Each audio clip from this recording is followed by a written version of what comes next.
Remember, Jay, were you producing then the first time I tried to direct?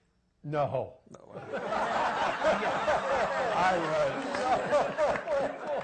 We couldn't get a producer. I just have to say, It's true. as a producer, Don would say, we have to do this again. We need a little more time. I don't want to. We can't rush this. This is really an important scene. As a direct, and we'd say, but Don, we don't have time. He'd say, okay, fine. And so by the end of the first year, Don was saying, it's good enough. We're going. Let's quit. It's 4 o'clock. Oh, we don't have. When he was directing, it was 3 days over schedule. When I directed, they finally said to me, all right, the director we have for this show is sick, so we're going to let you try, but bring it in on time. I said, no problem. I read the script. 90% of it takes place in the Sahara Desert. I said, wow, this is terrific. Where are we going? Africa? Are we going to Death Valley? Where? They said, come with us. They took me to stage 7. There were 2 dump trucks filled with sand. And on the set, there were cut out sand dunes. And so everybody was so scared that I was going to be, overtime. So the first day, I was supposed to do 13 pages, I think. There's 33 shows. Yeah. So I was supposed to do 13 shows and pages, and I did 2.5.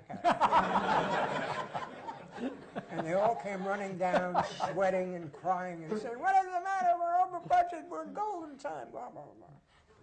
And the next 2 days, I made up the time. But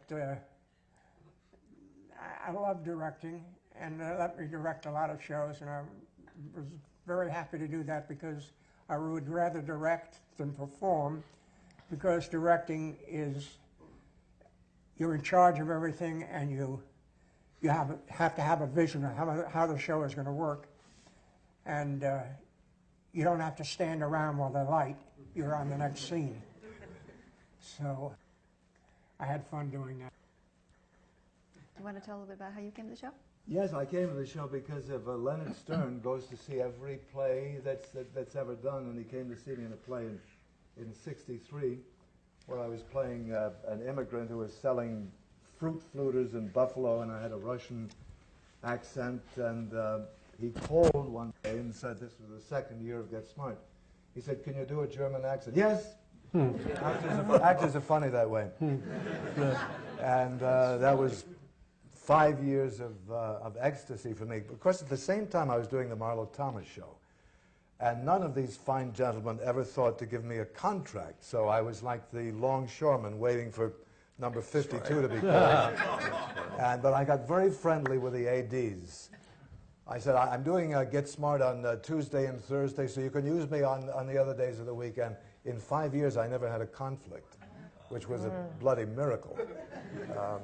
But it was a joy to do these brilliant lines, to work with Don and Barbara, and it's outstanding in my life, and it's just such a happy time for me.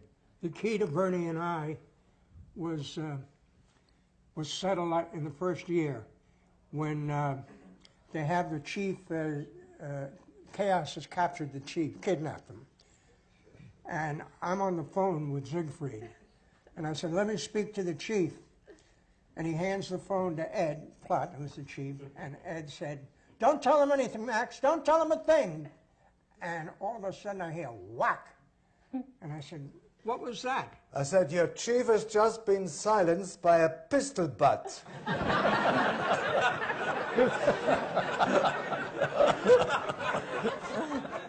Couldn't you have just shushed him?